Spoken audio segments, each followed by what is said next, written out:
Welcome back, Peter and Serena. We've now had some time to reflect on our discussion, and I have some follow-up questions for you, and we also have some great audience questions. Serena, I'll start with you. It's a bit of a compound question, but really highlights and maybe goes into a little bit more detail of what you just discussed.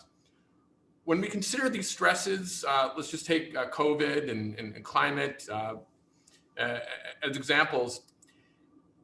Is our response to crisis too slow?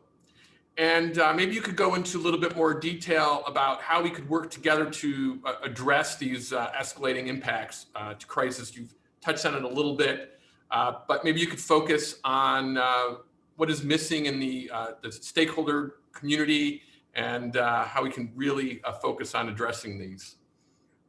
Thank you so much. And I'm really excited to join Peter and you, Randy, and the rest of the attendees for this conversation. It's a really exciting discussion to have and an important one to have. I think Peter alluded to this and discussed it a little earlier in our pre-recorded portion, where it's really about planning and not so much about the reactive approach that we seem to have when it comes to disaster response. It was an article this morning with the New York Times about the cost of climate change related impacts on natural catastrophes. And in 2020, that cost doubled in size, right? So we are seeing an escalating impact and the compound impacts on not just the economy, but our individual health, community health is significant. And the real question is, our current models of public-private partnerships may not be sufficient in addressing the kind of impacts that we expect to see due to climate change. We really need to come together and reconfigure how we work together. And one of the things that I really want us to think about is with the type of escalating costs that we're seeing, we know that private sector can singularly solve for this. And governments can singularly pay for it. We've seen the costs associated with COVID itself, and individuals can't bear the cost. And how do we work together? And here, really, we need to start thinking about how governments start to understand that the risks that they carry are significant. And can they work to work with the public sector, with academia, with communities to transfer some of this risk, to identify ways to mitigate it. We had this discussion about nature-based solutions, but figuring out how we can use the resources that we have, the science that we have, to solve for the problems. And we need government to be in the center of this, whether it is thinking about adaptation or also considering risk transfer options as well. Thank you. Excellent. So then relatedly to Serena's response, Peter, are academic institutions actually ready for more solutions-oriented work? You talked a little bit about how we're working together, or it's needed to work together with academia and private sectors to advance different components. But are we focused enough on solutions-oriented work? And then what are the proper stakeholder platforms for engagement? So Randy, it's a great question. I think in academia, we are still struggling a bit with that area of solution-oriented research. I think there is development towards that, to a better balance between curiosity-driven, basic research, whichever way you want to call that, and solution-oriented or use-inspired research. But it is a slow process of finding that right balance. There are still, in many of our institutions, there are strong forces to keep us in what you would call the traditional mode of operating, which is really following more disciplinary lines of inquiry, less theme-driven, problem-driven lines of inquiry. We have, on the other side, pressure from the younger generations, from the students, from the postdocs, etc., to let them move into that. So I think that there are signs that change is happening, the right change, finding that balance. I also feel that this should be accelerated, that we are not fast enough. The problems that we try to address through academia are developing faster than we are willing to change our academic institutions. With respect to which kind of engagement we need with the outside world, which kind of methods to connect with a broad stakeholder community, I think we have to make sure that we, are actually talking to the right people, that we engage with the private sector, that we engage with communities, that we engage with regulatory agencies, and that we do that in a way where we are not just preaching to them, but where we are sitting together from the very beginning, outlining what is the problem, what can each side contribute, and how can we jointly then move towards a solution. Excellent. I'd now like to move into some of the audience questions, and I have a really interesting one here that I'd like you to both maybe address from your perspectives. And the question is, we've been talking about prevention and then intervention and so forth, especially with the preparedness and then other areas. Peter had talked a little bit about the vaccine and so forth. But here's the big question, and I'll start with back to Serena. How much influence on the system do we actually have? Well, I think here's where science has provided a lot of direction for us, right? So there, on an annual basis, we spend $90 billion on conservation, and where we have really seen the insurance industry see potential for providing preventative options to reduce the overall impact of disasters is to figure out how can we leverage natural assets. So for example, wetlands, mangroves across the globe that help reduce the flood impacts of disasters. Coral reefs that help protect beaches.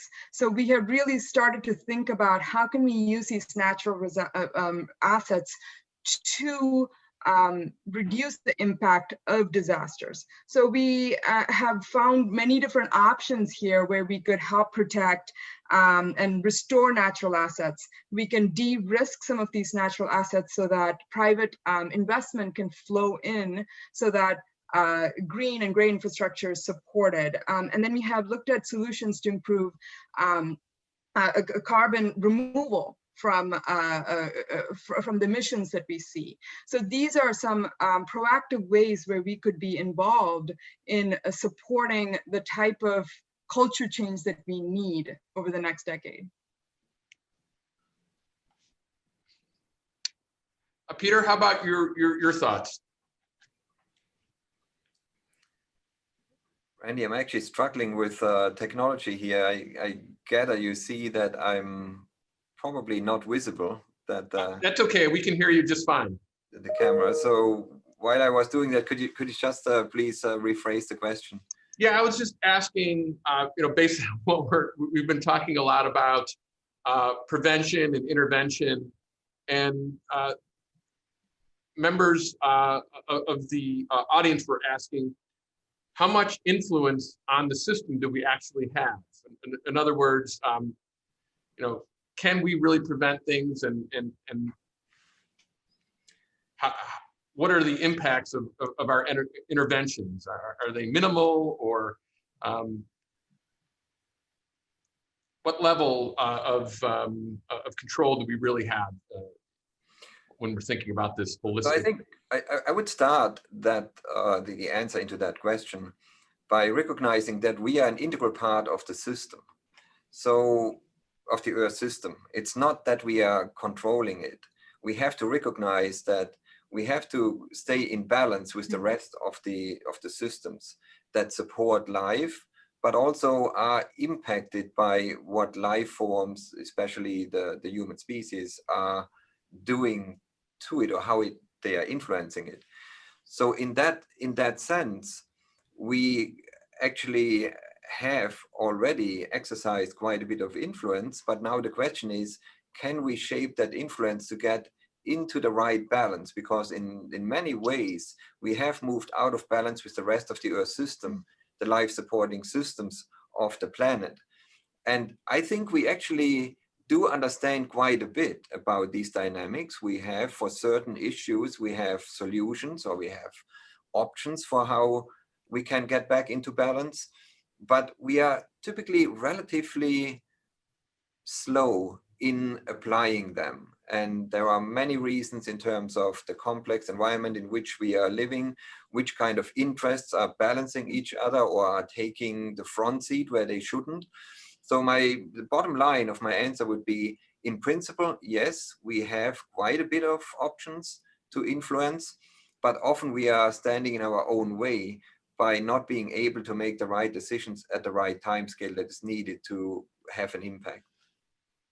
Right, and then maybe standing in our own way would put us in a position where we need to have certain policies and infrastructure in place.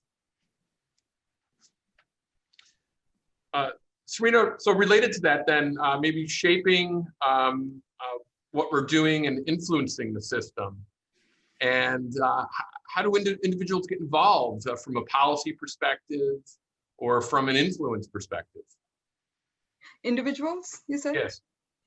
Yes, I mean, we all have a strong voice here, right? I want to commend Michelle's comments. I mean, we have gone through a lot in the last few weeks, months, and I think we all have a say. But I want to perhaps shift the conversation to how can we support the priorities that we have as a community, right?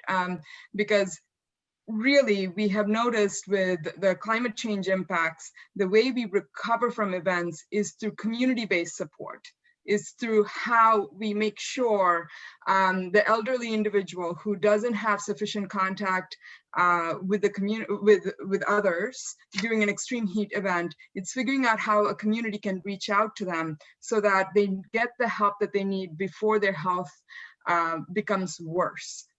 So really, we are at a precipice where we are not just thinking about how can government singularly transfer funds to an individual, or how can the private sector kick in X ways, but we are trying to figure out how we can work together in this ecosystem so that individuals are taken care of, so that disasters don't continue to, two things, disasters don't continue to have these compounding effects.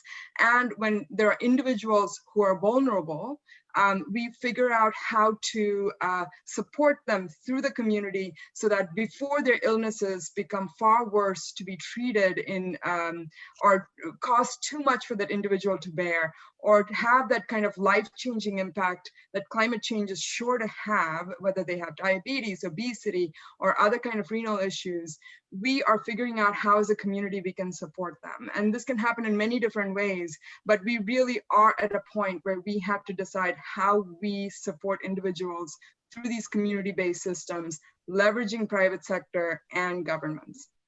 Yeah, excellent. And then, so this relates then to another audience question, and I'll bring this back then to you, Peter.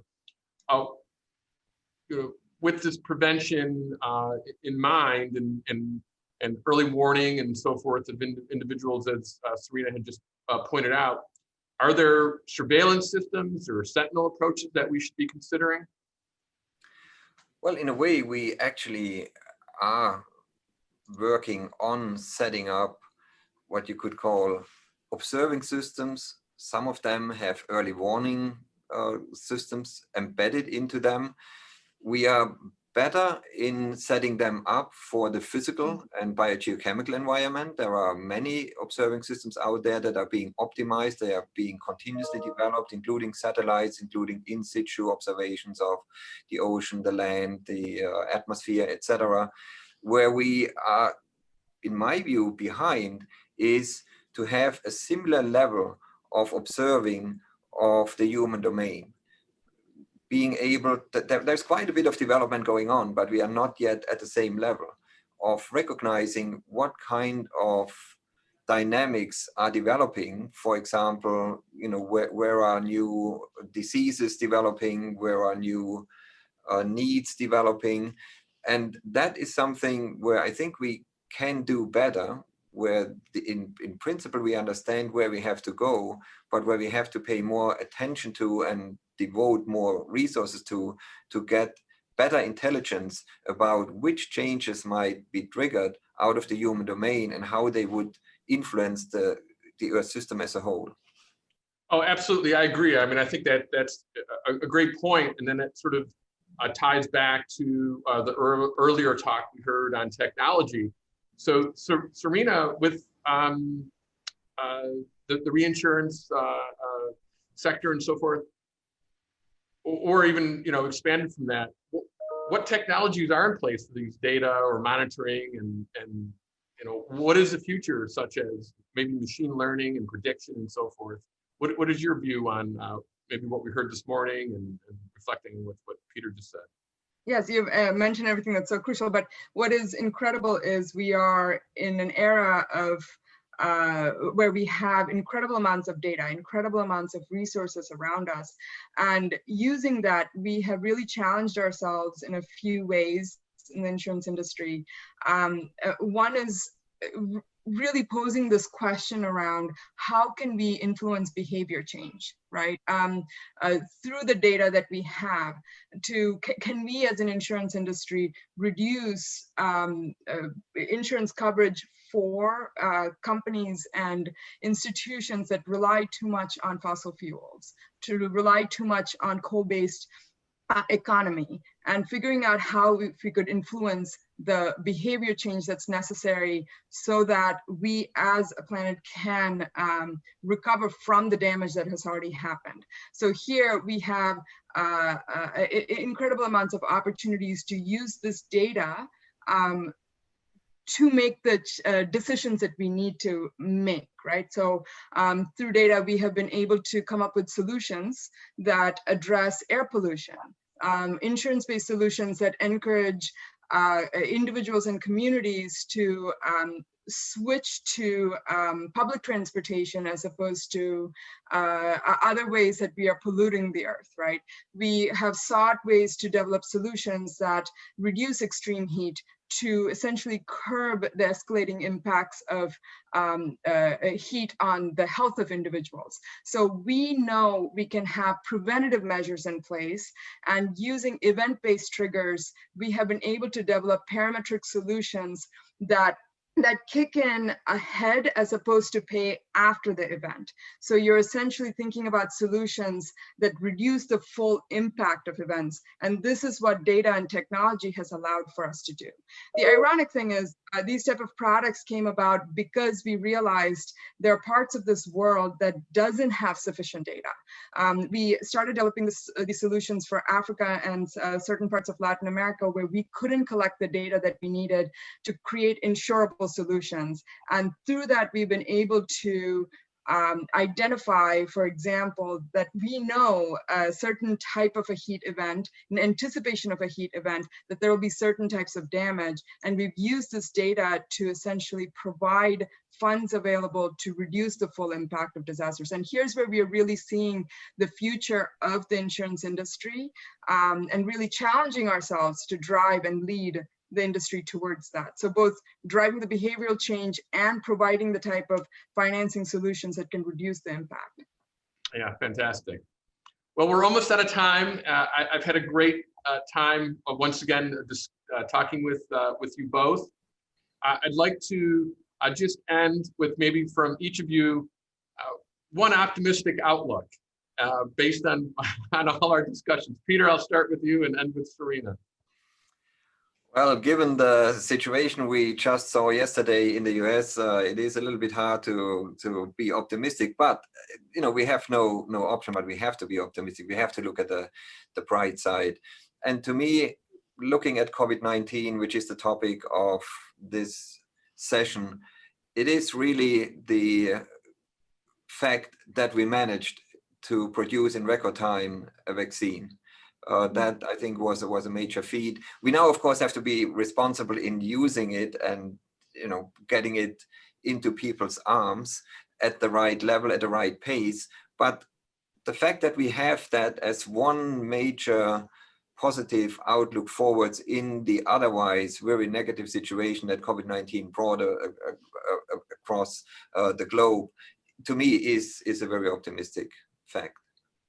Thank you, Peter. Serena, can you set us off for the rest of the conference on a high note? I will say two things. I live in Washington, D.C., and I am proud of the tens of thousands of federal government employees, state government employees, and local government employees who have made incredible amounts of sacrifice and commitment to the well-being of all of us, right? So no matter what we see that is perhaps not as positive, we know that there are many, many thousands of people who've committed their lives to the well-being of all of us. And I think that's what we should be focused on, that these individuals are working towards the commitment of having the type of changes that we need in our society. I will end with one story that I think is really positive for me, that I turn to. A government in the Middle East developed a scheme where they subsidized women-owned businesses, recognizing that when women become ill, they lose their business as a consequence, or if a woman should the owner of the business should lose her life, the family becomes burdened with the loan associated with the business. And the government essentially came up with a mechanism to subsidize and provide means for the owner of the business to know that if anything should happen, she can make sure her business stays afloat, to make sure she's taken care of, her family's taken care of, and the community is taken care of. And this is the type of public-private partnership I think about quite often. It's a small story in many ways, and most of us won't encounter it, but I want us to challenge ourselves to figure out how government and communities can come together to solve for the real problems that individuals deal with. We know most Americans have less than $500 in savings in their bank account, but if we start thinking about the type of resiliency that individuals and communities need, we really need to come together as a society to solve for it. And that's what I hope we can do together. And I hope we can find the kind of alliances with each other to pursue that kind of path. Absolutely, yeah. Perfect ending. Thank you so much. And again, I think universities could play an important role in convening and moving a lot of those things forward. So again, thank you to our panelists. Thanks to the audience for the great questions. We'll talk soon again, I hope. Goodbye, everybody. Hey, thank you.